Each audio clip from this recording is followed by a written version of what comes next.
la mayor chance de concebir aumenta de un 60% con un servicio a un 72,2, 75,3 y más de 80,4. Son los verdaderos atletas sexuales, ¿no? Que se ponen con la vaca, todos tres servicios y se van a buscar otra.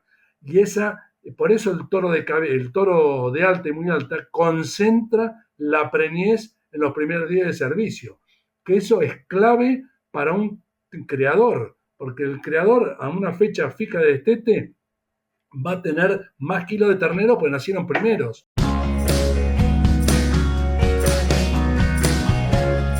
Buenas tardes, mi nombre es Mauro Venturini, bienvenidos a todos a esta nueva edición de Carnecast y en esta oportunidad con un invitado especial, el doctor Carlos Chuni Acuña, para hablar de su especialidad, capacidad de servicio en toros. Buenas tardes, vamos a decir Chuni porque si bien no nos vemos habitualmente, pero nos conocemos personalmente desde hace un tiempo, así que confianza ya tenemos. ¿Cómo va, Chuni? ¿Cómo anda, Mauro? Bueno, me alegro que ande bien. Y sí, nos conocemos del año 98 cuando viniste al curso, hace 25 años, mira vos, ¿eh? 25 años, pasó mucho tiempo. Por suerte que con los medios de comunicación podemos mantenernos en contacto igualmente y nunca me voy a olvidar el apoyo emocional que nos diste a mí y a mi familia cuando estábamos con el problema varados acá en Estados Unidos con el tema de la pandemia, esperando la repatriación. Así que fuiste uno de los tantos que nos brindaron palabras de aliento para superar el trance. Tuvimos unas conversaciones. Sí, bueno. Bueno, Chuni, si bien sos muy conocido por productores y por colegas también, por tu trayectoria, sería bueno que nos cuentes cuál es tu background, cómo llegaste a traer desde Australia esta técnica de pruebas para capacidad de servicio, la experiencia que tuviste con el doctor Blocky. Así que te dejo a tu libre elección la forma que te presentas. Bueno, gracias, Mauro. Bueno, como dijiste, soy Chuni Acuña, veterinario. Ahora en enero cumplí 50 años de profesión, recibido en la UBA. Y ni bien me recibí, me vine a vivir a Azul, también hace 50 años. Y me casé hace 50 años. Todo, viste, número redondo. Soy casado con María, tengo 6 hijos y 22 nietos. Y esto es como para entrar en tema y demostrar que la capacidad de servicio es de alta heredabilidad, ¿no? No sé, como somos mamíferos, como los toros, entonces digamos algo. Así que hace 50 años te digo que estoy en Azul y en el año 87, ya en el 85 empezamos a descubrir, a hacer la prueba, pero ya desde el 78, 79 ya habíamos leído que en Australia había un veterinario, Mike Blocky, que estaba trabajando en eso.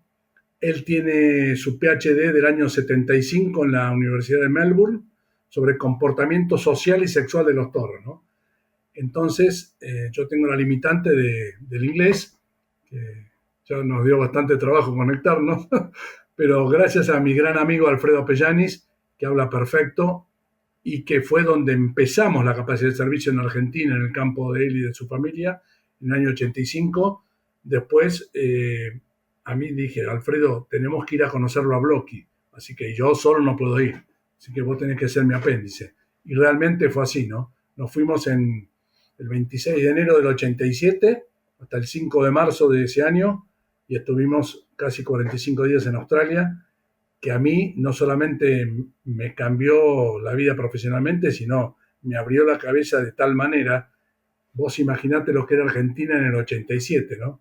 Estábamos saliendo con Alfonsín, de todo, por entrar en la CIPER y todo, y fui a un país que era una cosa para mí de loco. Yo me asombraba de todo, ¿no? Iba al campo, había internet, había mail, acá no sabíamos ni lo que era ni un celular, ¿no? O sea que para mí fue un cambio brutal desde la parte humana y aparte con el conocimiento de Blocky y cómo nos transmitió todo su experiencia en la capacidad de servicio que la venía haciendo ya hacía 10 años, 12, ¿no?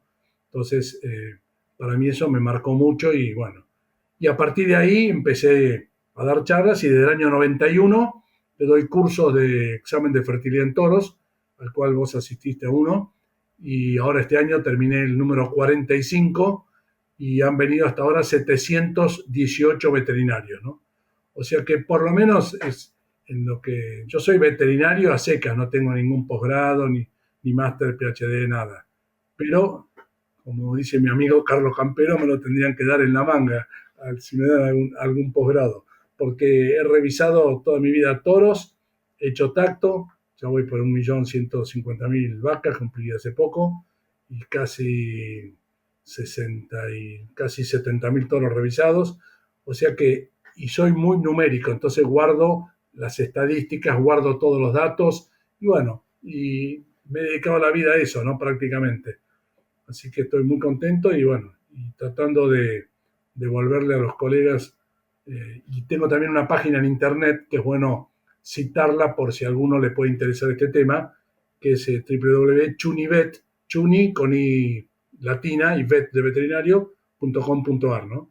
Que ahí hay más de 90 videos y 35 o 40 artículos. O sea que al que le apasiona el tema este de los toros, se va a aburrir leyendo, les puedo asegurar, ¿no? Perfecto. Churi, más allá de los conocimientos técnicos y de todo lo que pudiste aprender de bloque, la verdad que está muy bueno que hayas tenido la iniciativa de transmitir esto, porque, como siempre decimos, los conocimientos que quedan guardados en el cajón de un escritorio no sirven absolutamente para nada. Entonces siempre está bueno trasladarlos. Cosa que, salvando la distancia, a mí también me pasa. A veces uno ve alguna cosa e inmediatamente estás haciendo el paralelismo a decir, ¿cómo lo puedo llevar o adaptar al sistema nuestro y que a alguien le sirva lo que uno estaba viendo? Así que está muy bueno que hayas encontrado la herramienta, porque si tuviste tantos colegas que hicieron el curso es porque realmente está bien aceptado y es útil, si no, no hubiese perdurado en el tiempo y con tanta gente.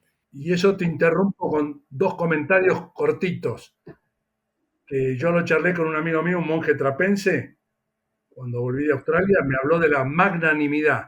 El ser magnánimo es el extremo de la generosidad. Me dijo, Chuni, vos con los conocimientos, como te vienen, nos tenés que transmitir, no te guardes nada. Y bueno, y eso es lo que he tratado de hacer en estos años, y ser, como siempre digo, un ejemplo muy gráfico, ser una bolsa de papa, ¿no? Que vos la das vuelta y caen todas, no te queda ni una adentro.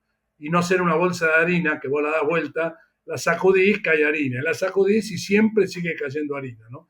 Que siempre uno, y sobre todo hace 50 años, bueno, cuando uno tenía una primicia era difícil, pero hoy en día con el doctor Google, que lo tenemos ahí al toque, todo se sabe, está todo inventado, todo se sabe.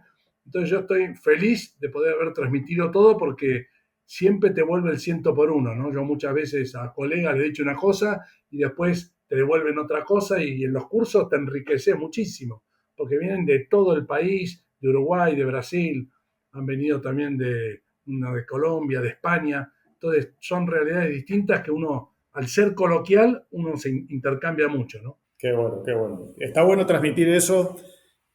Yo también, sabiendo de que estos medios de comunicación nuevos llegan mucho a las generaciones nuevas también, trato en la medida que rescato, me doy cuenta que hay ese tipo de valores, de recalcarlos.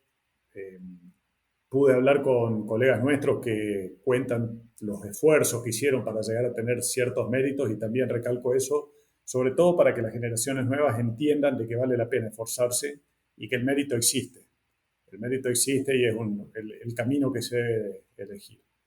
Chuni, para ir directo al tema y no gastar nuestros minutos en más comentarios, eh, y recordando de cuando hice el curso yo, me gustaría que entremos hablando de la etología, explicando qué es la etología y cómo es eso del comportamiento en sociedad del toro, cómo maneja el grupo de hembras sexualmente activas, cuáles son eh, las maneras que tienen estos animales para establecer su jerarquía social, etcétera, que es en definitiva después lo que vos evaluás y cuantificás con la prueba de capacidad de servicio. Claro, porque uno lo que hace en el corral es una mimetización de lo que pasa a campo cuando la vaca está suelta en el potrero y entra en celo. La hembra bovina es una hembra poliéstrica anual, cada 21 días, siempre y cuando no esté preñada o no se le corte la alimentación, va a entrar en celo. Entonces, lo que está estudiado, Blocky lo trabajó y lo estudió y lo observó días y días, es el GSA, ¿no? Que es el grupo sexualmente activo, que está formado por aquellas hembras que están en estro, que es la etapa del celo, y las que están en proestro, que es la fase previa de 1 o 3 días, y entre ellas se juntan, y la vaca en proestro es la activa, la que monta, y la vaca en estro es la que se deja montar, la pasiva. Entonces, el toro, una vez que uno lo incorpora a un rodeo, a través del sentido de la vista, que hoy está recomprobado que es el más importante de los sentidos para la detección del celo, cuando ya hace 50 años, no sé vos que habrás estudiado, pero yo en su momento el olfato era el sentido más importante. Pero después se vio que el olfato es importante en aquellos rodeos que no está formado el grupo sexualmente activo por un anestro nutricional, que es lo más común. Entonces el toro ahí, hembra por hembra, va, se acerca y empieza a olfatear, trata de tomar una muestra de orina o si hay algo de flujo, hace el flemen, revierte el labio superior, esa muestra la aprieta contra el paladar duro, por esos agujeros que hay arriba en los incisivos, se conecta al órgano vómero-nasal y detecta las feromonas, que son las hormonas que están presentes durante el celo. Entonces, toda esa actividad de cortejo que el toro va realizando con las vacas, cuando detecta por la vista ese amontonamiento de vacas, que es muy común, y vos hablas con el hombre de campo, a lo mejor no sabe que se llama GSA, pero ve el alboroto que hay, a lo mejor 2, 3, 4 vacas con 25 terneros, como una nursery, y otro grupo de vacas dedicándose a la actividad sexual, que es muy activo y camina 1 kilómetro por hora, 24 kilómetros por día, y los toros, el 93-95% del tiempo que están en el rodeo, están adentro de un grupo sexualmente activo o en un radio que no te supera los 30 o 50 metros.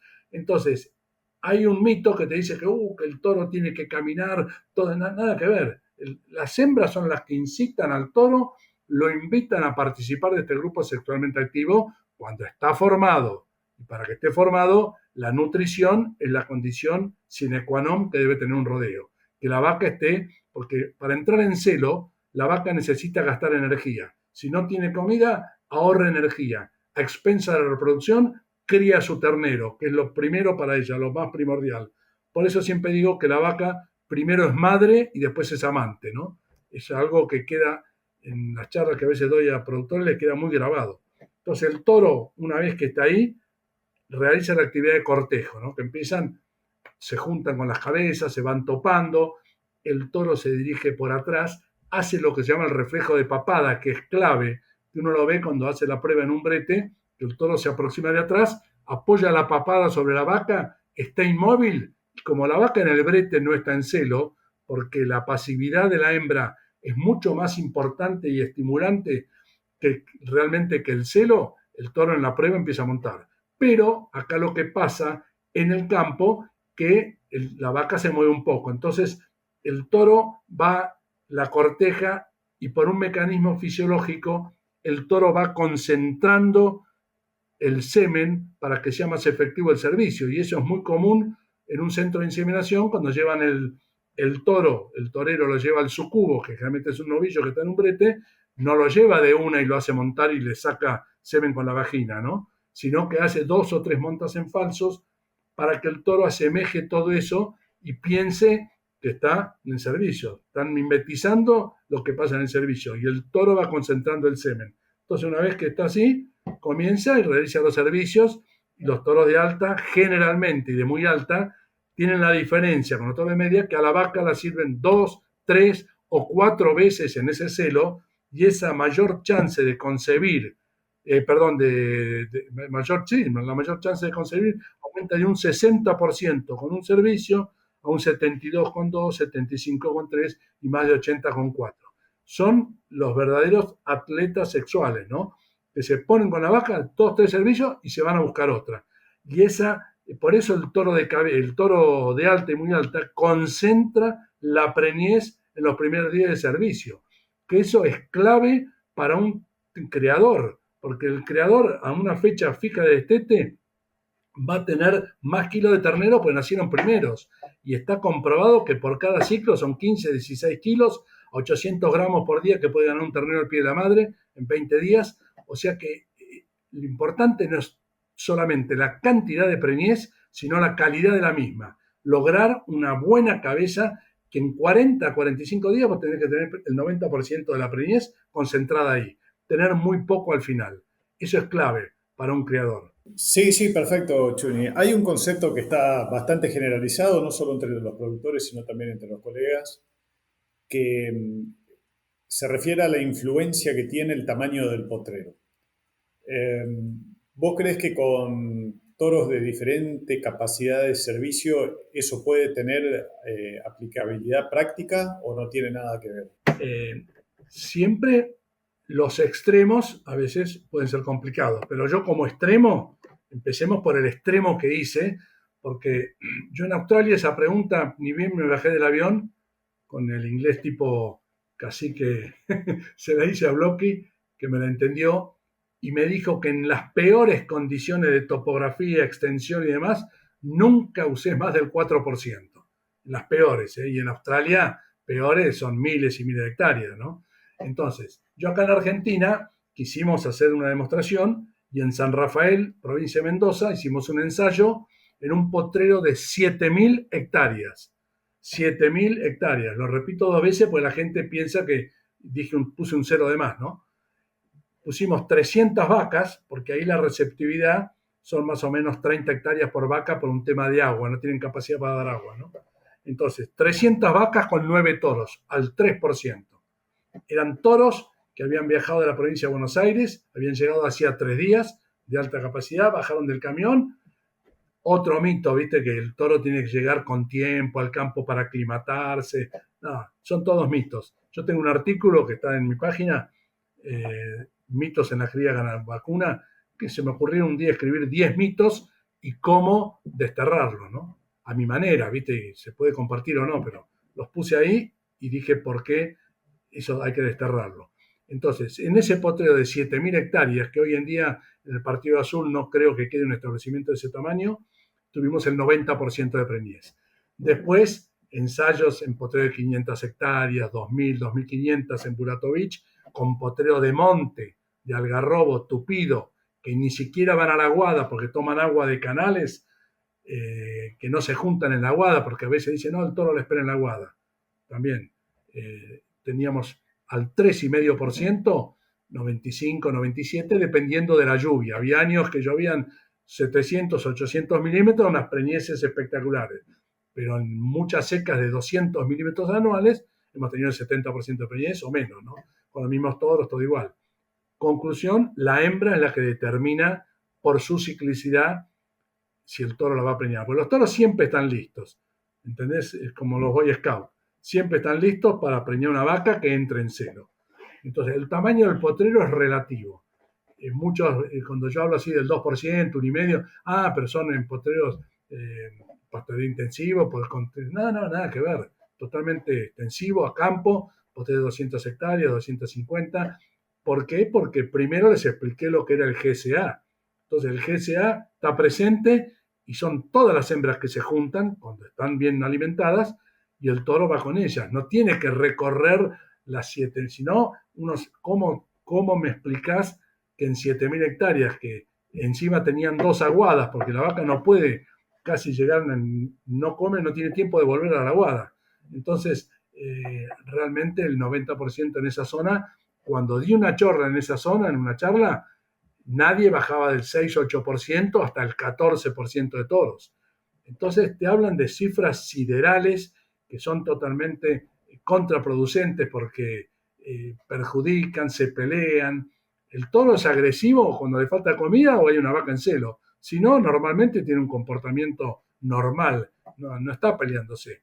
Pero cuando compite con una vaca en celo y en el último mes, a lo mejor uno va al campo, ve una vaca en celo, uy, cacho, reforzame el potrero 5, pero y ahí se matan los toros, porque a medida que se van preñando las vacas, ese 2-3% que iniciaste, terminás con el más del 100% de toros sobre la vaca vacía.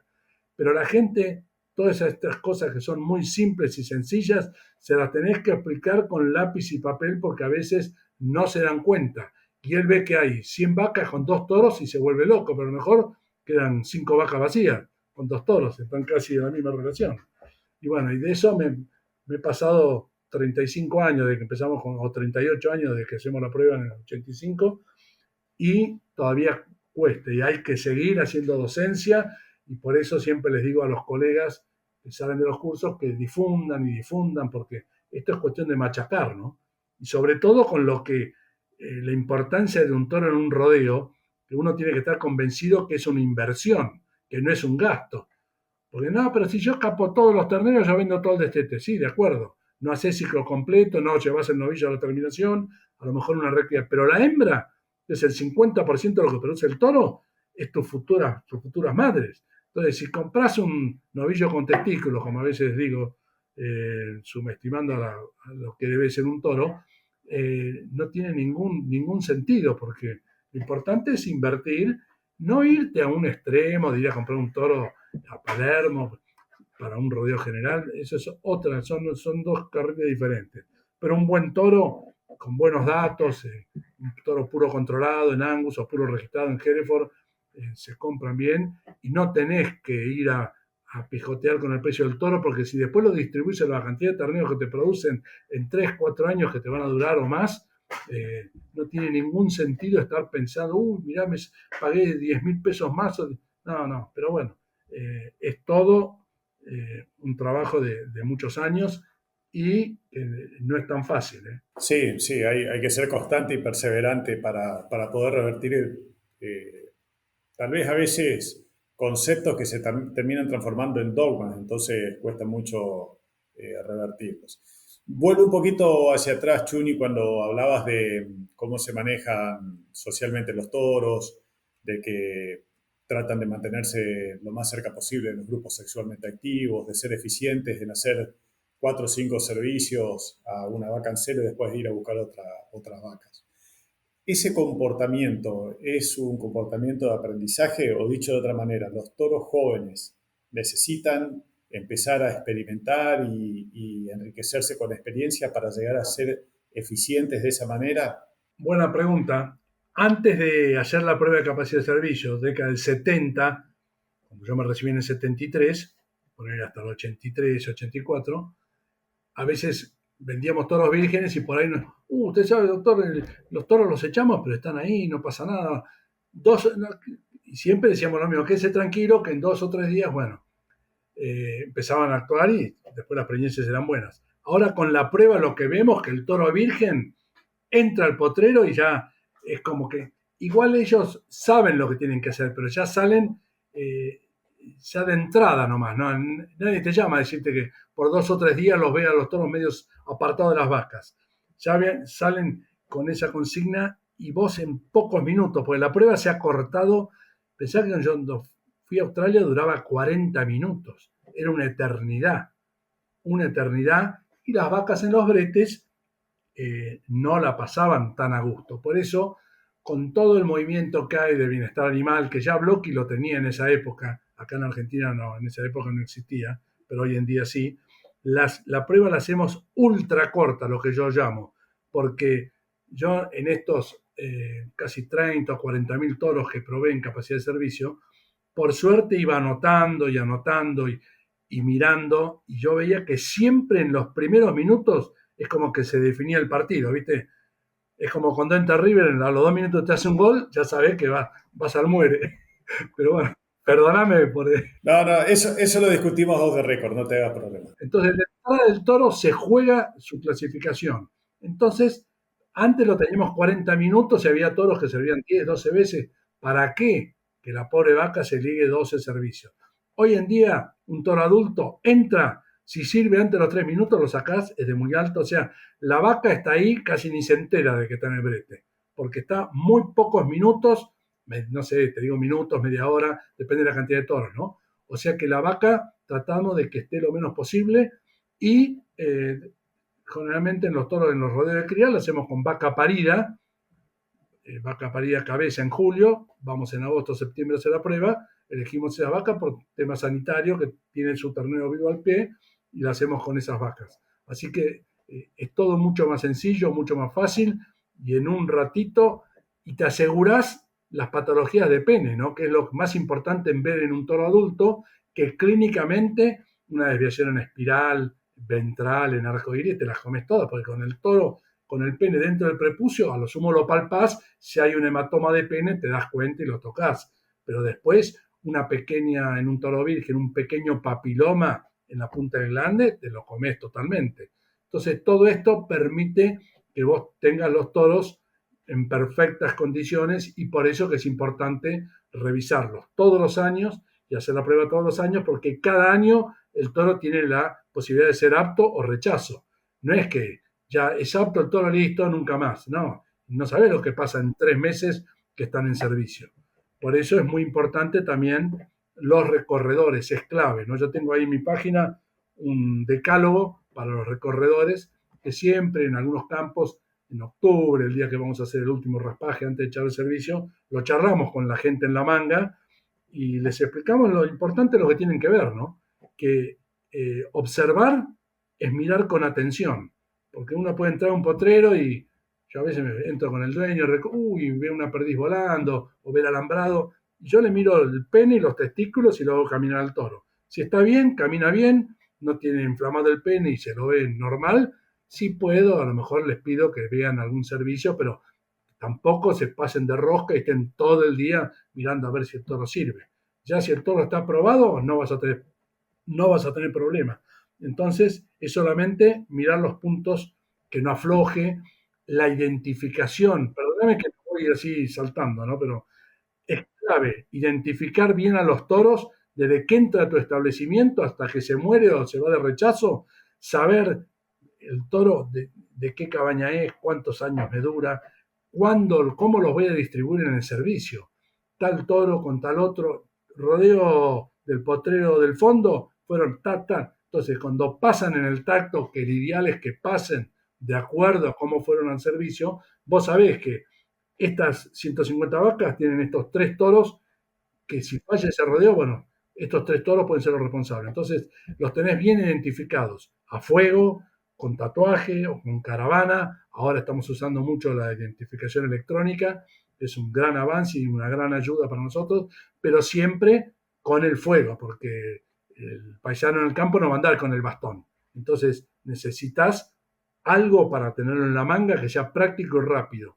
Los pasás con el bastón y lo vas chequeando pero que cuando están pelechados los meses de octubre, noviembre y diciembre, se le ve bien el número de fuego y el recorredor, si te tiene que anotar algo, lo tiene ahí. ¿Viste? No tiene que llevarlo a la manga, buscar el bastón, que es complicarle la vida. Hay que facilitarle todo, una libretita y que vaya anotando. Este toro se inflamó, lo retiré. Y después de los 20 días, si hay algún toro lesionado, en un buen rodeo organizado, no hay que volverse loco para sacarlo y tener que salir a comprar un toro porque vos en 20, 30 días de servicio, andando mal, preñate el 50-60%. Entonces ya sabés que los que te quedan te sobran. Entonces hay que también no enloquecer a la gente que piense que si falta un toro, obvio, si al primer día se te muere uno, al segundo día se te quiebra otro, bueno, pero son extremos. Y yo de eso tengo infinidad de casos y de datos que no te quiero ahora tirar tanto número, porque si no, nos van a echar de acá. Está bien. Chuni, para la gente que habla o escucha hablar de capacidad de servicio, pero que nunca vio cómo se hace la técnica, y si bien está disponible en los videos de tu página, como dijiste recién, ¿pudieras explicar brevemente cuáles son los pasos, solamente mencionarlos, y después sí quisiera hacerte algunas preguntas sobre los sistemas de cuantificación y qué significa cada grado o cada cuantificación que le pones a los toros? Pero básicamente digamos, describirlo, pintarle un panorama de cómo se hace ese trabajo en el corral y en la manga. Perfecto. Nosotros tenemos un equipo, ¿no? Con Cosme y María, somos 3 veterinarios, vamos con la camioneta, el acoplado, los 6 bretes portátiles de caño que los llevamos ahí. Llegamos al corral, siempre a la salida del cepo, a la derecha o a la izquierda, es el ideal, se ponen los 6 bretes en 6 postes diferentes, a una distancia de 4, 5, 6 metros dependiendo, y ahí es la parte más complicada de la prueba, es colocar a la vaca dentro de ese brete, ¿no? Pero la vaca la podemos sacar a caballo o en tractor. La vaca es una vaca de cría, no está amansada ni nada. podría ser un trabajo previo que en algunos casos el personal me dice, ¿quiere que se las palenquee? Espectacular. Si la palenquean 1 o 2 veces, la vaca se entrega totalmente. Pero son contados con los dedos de la mano. Entonces uno trata siempre de no complicar las cosas. La vaca no tiene que estar en celo, porque ya te dije que el reflejo de pasividad y la U invertida, que es el tren posterior de la vaca, es suficiente para que el toro le apoye la papada y comience a servir. Cosa que al principio la gente decía, no, no puede ser. Doctor, mire, yo lo respeto mucho, pero si la vaca no está en celo, el toro no la va a servir. Claro, en el suelta no, pero acá está restringida, inmovilizada. Colocás las 6 vacas, los toros no conviene encerrarlos como en una revisación, cuando revisás y haces rapaje, que conviene que estén devastados, los encerrar la noche anterior. Acá, mientras llegamos y armamos los bretes, el ideal es tenerlos en el potrerito al lado de la manga y traerlos recién ahí. Los pasás por la manga, seguramente por el tubo, como vos ya tenés o con el bastón o el número a fuego, pero para hacer más fácil, los numerás con pintura del 1 al 20, ya será listo. El 1 es el RP tanto, el 2 tanto. Para verlos de lejos y no tener que cada vez que sirve el toro, tener que acercarte a ver qué toro es o qué caravana, que está bueno. Entonces, la identificación es clave y vos los tenés bien identificados y una vez que armaste las vacas, empezás a pasar los toros. En los toros adultos no tenés drama porque ya enseguida, y más que vienen de la prueba del año pasado, van a empezar a montar. A veces se te complica más en una cabaña, que son toros vírgenes, que nunca han estado con vacas, entonces el ideal es agarrar algún toro padre como estímulo. El toro para estar estimulado sexualmente necesita observar actividad de monta durante 10 minutos. No tiene que estar mirando 1 hora ni 1 minuto. Con 10 minutos ya está. Se estimula sexualmente. Y lo mismo el toro adulto. Es bueno que esté estimulado porque el estímulo no es para que el toro vea y sepa lo que tiene que hacer. Ya lo sabe de la naturaleza, ya está creado así. Pero necesita ese estímulo sexual que es como un gatillo que se dispara. Entonces, una vez que están ahí armados los bretes, van pasando los toros. En toros adultos, ya te dije, un servicio y se va. Ya no me interesa. Me interesa verle el pene, que el toro pegue el golpe de riñón, la estocada, perfecto. Y en toros vírgenes, a veces, dependiendo la cantidad, le podés sacar un servicio o ver la repetición del segundo, a ver si lo repite antes de los 3, antes de los 5 o antes de los 10 minutos, y de acuerdo a eso los clasificás. O sea que todo esto no es que ha perdido objetividad. Antes, en 40 minutos, tal vez era más objetivo, pero cuando se hizo el coeficiente de correlación entre 40 y 20, 20 y 10, como hizo Bloch y sus trabajos, era de 0,93, pasaba a 0,88, 0,82, no pierde la veracidad la prueba. Pero yo voy a preferir siempre perderme a algo en cuanto a la prueba, pero que la vaca esté lo menos posible. Le doy, y sobre todo esto hace 10, 15 años, que antes no era tan consciente, hace 40 de esto, pero después uno por la experiencia fue tomando más conciencia y para mí la vaca es sagrada y tiene que estar, estoy como los hindúes, tiene que estar lo menos posible en los bretes. No sé si quedó claro tu pregunta o no. Sí, sí, seguro, Chuni. Entonces, ahora sí vamos a la cuantificación. Tenés toros que logran su servicio antes de los 3 minutos, los que lo logran entre los 3 y 5 y los que lo logran entre los 5 y los 10. Entonces a eso vos le das un puntaje. Ahora, de acuerdo a cada uno de esos puntajes, que serán 1, 2 y 3, ¿cómo correlacionás con el porcentaje de vacas que le asignás a cada animal? Perfecto. Esa pregunta que me haces se llama el potencial de Entore.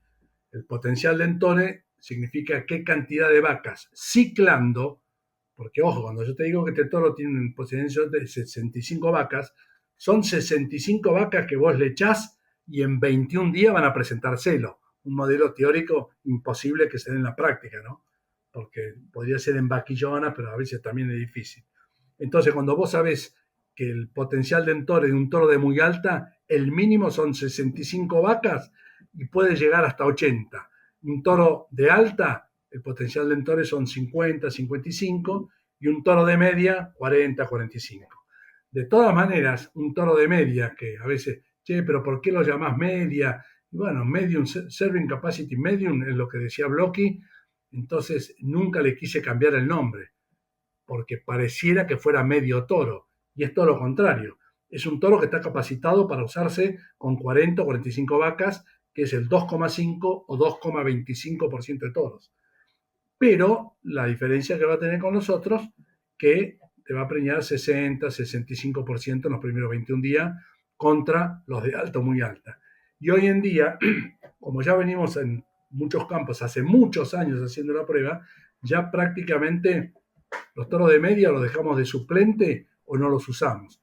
Un toro que esté muy tranquilo, un toro que a lo mejor está 10 minutos dando vuelta, no se acerca a la vaca. Cuando hay toros que entran y a los 30 segundos ya se fueron. Entonces, hay una diferencia en comportamiento.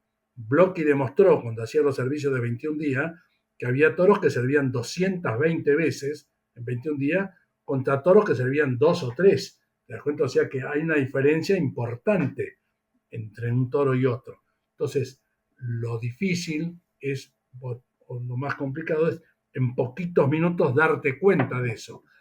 Antes, por suerte, yo me inicié con la prueba larga, entonces en 40 minutos uno tenía mucho menos posibilidades de equivocarse, porque en 40 minutos los toros que usamos en lo de Alfredo Pellani para el ensayo, con toros de baja, que fue el único que hicimos en la Argentina, fueron 2 toros de 2 años, y los entoramos con 100 vaquillonas, y en 21 días preñaron el 6%, contra el 70-75% de índice de concepción que tienen en 21 días los toros de alta. Esos 2 toros, ya te digo, estaban ahí, los paisanos recorrían, siempre los veían apartados, bueno, se preñaron 6. O sea que es muy importante, ya te digo, la clasificación, pero hoy en día se agolpó un poco, alta y muy alta. Viste, un toro que sirve, bueno, antes de los 3 yo le pongo de muy alta, pero de 3 a 5 o de 3 a 10 casi de alta, y si está 20 minutos dando vuelta y al final sirve, vos le ves bien el pene, lo podés dejar de media, pero no es un toro que lo voy a usar de titular. Generalmente los dejo de suplente, porque yo siempre recomiendo trabajar con el 2% de toros activos y el 0,5% en el banco de suplentes. Pero tenés que tener un buen banco, ¿no? Como sabés quién tiene un buen banco hoy en día. Chuni, con lo del fútbol me estás atosigando, pero no me vas a sacar del foco de las preguntas porque está interesante lo de los toros. Vamos a dejar el fútbol para cuando nuestro equipito levante un poco los ánimos. Esto es cíclico, así que la revancha en algún momento va a venir. No, quería preguntarte porque justo empezaste a hablar de un tema que iba a mi siguiente pregunta. Una vez que vos tenés hecha la clasificación de los toros, ¿cómo armás los grupos de toros que van a servicio? Supongamos que ponés 3, 4 toros para determinada cantidad de vacas que van a estar compartiendo el potrero y el grupo de hembras. ¿Ponés todos los que son de alta juntos o los mezclás? ¿O cómo armás eso? También teniendo en cuenta la jerarquía social, ¿no? Exacto. Por eso, como dijiste al final, para mí lo más importante cuando haces la distribución de los toros es la edad. Siempre el toro virgen, siempre solos, juntos, entre ellos. No importa si compraste de varias cabañas y no tenés 2 de una cabaña, 2 de otra, no importa. Tienen 2 años, primer servicio solos. Porque vos, si seguís mi sugerencia y invertís en genética, querés que esos toros tengan muchos terneros. Si vos esos toritos de 2 años los metés con los toros adultos, eh, por, el, por el valor dominante van a servir menos porque los toros adultos van a tener la dominancia sobre ellos. Entonces, el toro virgen solo. Y el toro muy adulto, porque yo antes de ir a Australia tenía el concepto de los americanos que un toro en 4 servicios se amortizaba, ¿no? Entonces yo muchas veces iba a los campos de la década del 70, 4 servicios ya medio por decreto los rechazábamos. Y cuando estuve con Blocky, él en razas británicas, no cruza, porque él no ha trabajado nada con sintético ni índico, ¿no? Él publicaba artículos de toros adultos de 3 a 11 años de edad. Yo estaba ya antes de ir a Australia obsesionado, 11 años, un toro británico. Bueno, muchas veces íbamos a los campos a revisar los toros con él y a mí yo me iba a la boca a ver los dientes. Y bueno, el toro estaba en muy buen estado, tenía muy buenas patas, buenos testículos, buena capacidad, no le sobraba nada de diente. Pero, ¿por qué lo iba a eliminar si el toro ya tenía 6, 7 u 8 servicios y estaba impecable? Entonces, uno a veces cometía errores, pero por desconocimiento. O sea, evidentemente, hoy en día me pasó que al volver a la Argentina hay toros que les saco 6, 7 y hasta 8 servicios. Son muy pocos los que llegan, Mauro, no te creas que llegan muchos. Pero si llegó, yo no lo voy a rechazar. Si está en buen estado, camina bien, los testículos están bien, sigue en la prueba bien, pero a eso los uso solos. No los mezclo con los atletas sexuales de 3, 4, 5 y 6 años que están en plena actividad. Trato de hacer un lote de vírgenes, de muy adultos, y esos muy adultos tampoco los uso al 2%. 2,5, 3, no me preocupa. ¿Entendés? Para que los toros que están en plena actividad sean a los que más exigís. Y generalmente vas viendo después. Si te queda de media, a lo mejor te queda uno de media, lo dejas de suplente. Y después alta y muy alta no me preocupa mucho, sobre todo hoy en día con la prueba, porque se juntan un poco las dos categorías. Entonces, si tengo un rodeo de vaca cola que ha parido cola, trato de poner alguno de muy alta, que es una forma biológicamente de tratar de adelantar esa preñez y que los primeros celos, los pocos celos que haya al principio no se pierdan. Y a mí me pasa a veces en los campos que marcas 100 vacas con botón, que son la preñez de los últimos 20 días, y que al otro año pasan las 100 con botón, y en muchas oportunidades, no te puedo decir en qué porcentaje, pero seguro que más de la mitad, si lo vieron bien, le saco el botón. O sea que la pasaste por lo menos al cuerpo, porque nosotros hacemos cabeza y cola, ¿no? Con un servicio muy corto, hacer cabeza, cuerpo y cola, yo no lo considero importante. Pero sí dejar la cola aparte. Entonces, con los mismos toros, tratás de que se adelante el servicio para la próxima temporada, ¿no? Eso es lo que uno tiene que luchar. Y ya te digo, el virgen por un lado, muy adulto por otro, el resto juntos. Y bueno, después siempre te aparece la pregunta, pero yo compro un torito nomás, porque tiene pocas vacas, entonces, bueno, tampoco le voy a decir, bueno, ponerle 25, 30 vacas, ese, bueno, echalo con eso y que lo observen los primeros días todo el tiempo, a ver que no pase nada, ¿no? Porque te lo quiebra un toro adulto y vos lo que invertiste, bueno, se te complica.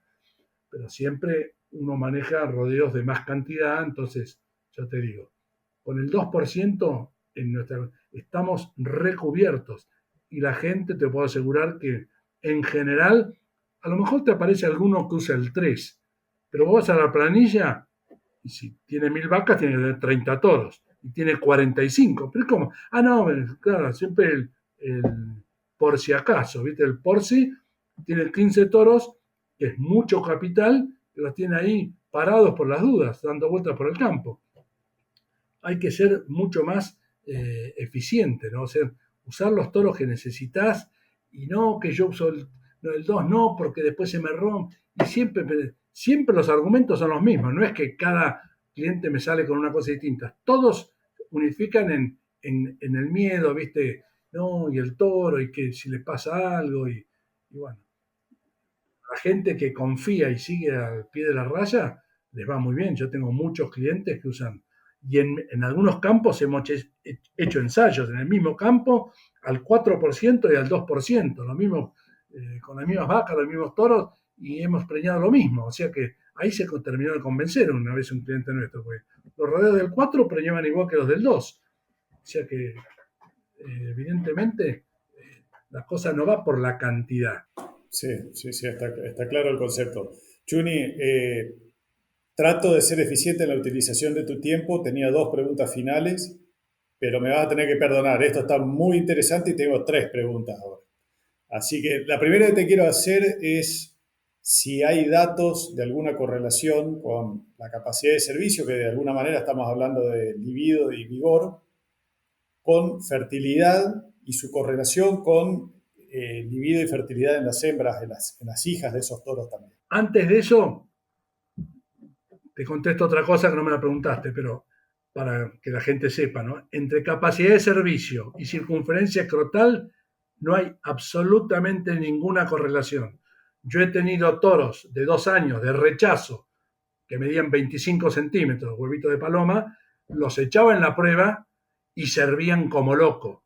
Golpeaban, estoqueaban en una máquina. Posiblemente ejacularían agua o semen azospérmico. Por el otro lado, la capacidad de servicio lo demostró Blocky en Australia, con un trabajo de .67 la heredabilidad.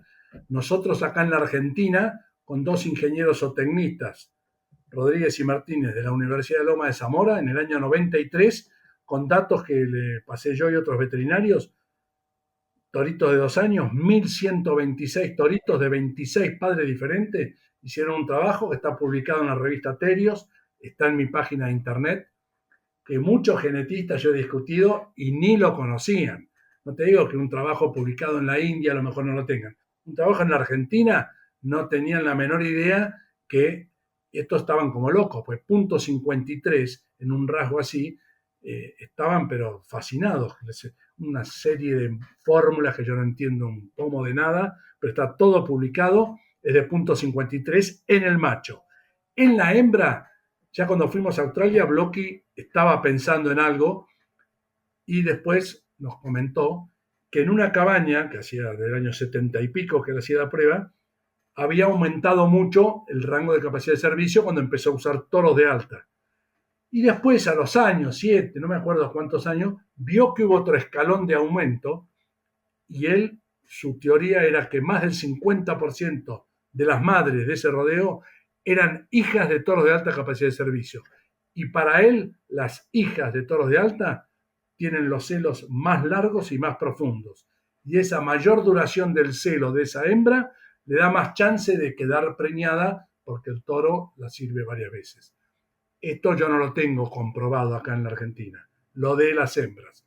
Pero como yo siempre le creí a Block y todo, y bueno, y la verdad que tengo por qué creerle, no se lo descreo y me parece que lo que pasa es que uno en el rodeo no sabe de qué manera está actuando, pero yo hay rodeos que hace 30 años que hago la prueba, que en las preñeces, salvo esos años de malaria, pero inclusive en un campo ahora en Olavarría, que voy también hace muchos años, la preñez se mantuvo en el 96%, porque la vaca comió un poquito de raíz en octubre, en noviembre se preñó casi toda, y cuando ya apretaba el calor y todo, ya estaba preñada. O sea que, y usamos la prueba desde el año 86, 87, 88, cuando volví a Australia. Realmente yo veo que hay algo ahí en esos rodeos, ¿no? Pero no sé si te contesté, ¿no? Sí, sí, seguro, seguro, está clarito. Penúltima pregunta, Chuni. Vos sabés que yo vengo del norte de Argentina y ahí sí tenemos cruzas y incluso en algunos campos cebú puro, puntualmente Brahman. ¿Cuáles son las principales diferencias o puntos a considerar cuando uno trabaja con ese tipo de razas respecto del Angus o del británico en general? Bueno, sí, yo con eso también estaba muy inquieto con el tema de los cebú, y Blocky no había hecho nada con cebú cuando yo fui, ¿no? Después se mudó más al norte, 1500 kilómetros, se fue de Victoria para Tamworth, ahí buscando un poco estas razas, pero no he tenido mucho contacto. Pero acá con un gran amigo, colega ya fallecido, un referente número 1 en la profesión, Bernardino Beckwith, que ha trabajado en el NEA, un gran tipo, un excelente veterinario. Hicimos muchos ensayos con él en Mercedes, en los campos de Pilagá que él trabajaba, y es otra, aparte de ser otra raza, es otra especie, ¿no? El Bos indicus, y tienen otro comportamiento. Pero nosotros hemos hecho la prueba con vaca británica, con los toros Brahman adultos. Con toro virgen, estuve en el INTA de Leales de Tucumán haciendo una experiencia con Nelore, virgen de 15, 18 meses, pero no. Estaban ahí, daban vuelta por los corrales, no, ni siquiera miraron una vaca en un brete. Pero los toros adultos Brahman, ahí en Mercedes Corrientes, que estuvimos en los campos de Pilará, yo estuve en un campo de un amigo de acá de Azul, que tiene campo Urioste, que es Santa Clara y Yuquerí, hicimos ensayos con toros Brahman y nos fue muy bien, muy bien, porque después le dimos validez en la práctica, usamos los que creíamos que eran de alta, media y baja, a los de baja le poníamos los ni, no interesados, los que no hacían nada. Aquel toro Brahman que montaba, tenía reflejo de búsqueda, intentaba servir pero no servía, eran los I, los interesados, que los poníamos como de media, y los que servían a la vaca en el brete eran los de alta, con un servicio antes de pensar en la prueba corta que estaba haciendo, porque esto fue en el año 89, que seguíamos religiosamente con los 40 minutos, ¿no? Entonces, después en el rodeo a campo preñaron en forma diferente. Los interesados, los no interesados preñaron mucho menos, los interesados en el medio y los que habían servido preñaron mucho más con la vaca en celo suelta en el potrero. O sea, pero mi experiencia, ya te digo, no es si probé 30.000 o 35.000 británicos y más de Bostaurus, seguro habré probado 500, por decirte un número, sí. O sea que es mucho menos. Pero a los que vienen al curso y vienen del NEA, les pido que me manden información y demás. Y viste que los veterinarios no somos muy afectos para juntar datos. Y para mí es clave juntar y juntar para después poder, el día que mañana, por eso yo empecé a juntar, dar una charla con tu experiencia. Pues yo he ido a conferencias magistrales, pero vos ves todo, te lo citan al autor, pero no te ponen nada propio, ¿viste? Fulanito, menganito, sultanito, está bien, tiene su valor, pero a mí me gusta hablar, no es porque me crea que tengo los mejores datos, pero por lo menos me han costado conseguirlos y siempre trato de transmitir lo que yo he hecho, ¿no? No, y es que además a las correcciones se las hace sobre evaluación sobre datos. Si no tenés datos, nunca sabés dónde hay un error y cómo corregirlo. Eso es. Exacto, Mauro. Chuni, la última pregunta, y la dejo para lo último porque considero que es un tema sumamente importante y que le puede servir muchísimo a la gente porque es un aspecto al cual no se le da la relevancia que realmente tiene. Entre las virtudes que explicaste al principio de la prueba de capacidad de servicio, que te permite observar determinada funcionalidad en el animal, yo creo que todo el mundo tiene claro la importancia que tienen los órganos sexuales, porque estamos hablando de reproducción, pero poca gente le da la importancia que realmente tienen los aplomos y la forma de desplazarse los animales a la hora de reproducirse. Brevemente, ¿pudieras explicar cómo interfieren las dolencias en los miembros posteriores, sobre todo, y los malos aplomos en la cadena de reflejos que terminan llevando al toro a concretar el servicio? Bueno, sí, es un punto clave ese, ¿no? Siempre digo que al toro se lo debe observar de abajo hacia arriba, porque si vos vas a ver un toro, lo ves con la pezuña deformada, tipo chapino, que ya le crece, está sentado de talones, después para qué le voy a seguir mirando la cabeza, el cuarto, si es profundo o no es profundo. Está mal aplomado y generalmente cuando el toro está mal aplomado, desgasta mal las pezuñas. El toro no necesitas vos de un alicate, una tijera para cortarle las pezuñas como el ser humano. Solo al caminar tiene que ir desgastándose las pezuñas sobre al contacto con la tierra si está bien aplomado. Cuando ya empieza a tener problemas de aplomos, el primer síntoma que ves, salvo en algún extremo, cuando uno los pasa de maíz o de ración, que por ahí se hacen infosuras, pero es otra cosa, ¿no?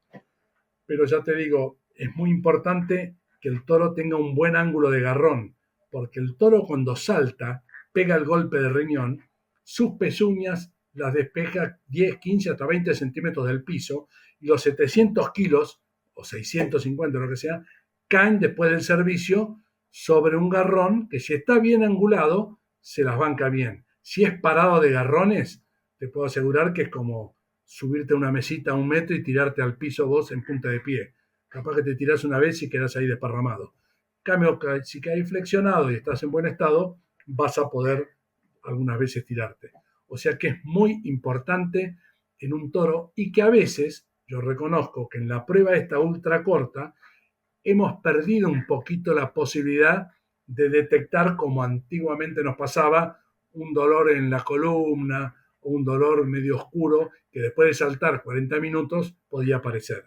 Pero en detrimento, lo que siempre te digo, de la vaca. Prefiero que esas patologías las pueda descubrir el recorredor a lo mejor en el campo y tener la vaca lo menos posible. Entonces yo reconozco que algo se perdió en optimizar la prueba en ese aspecto.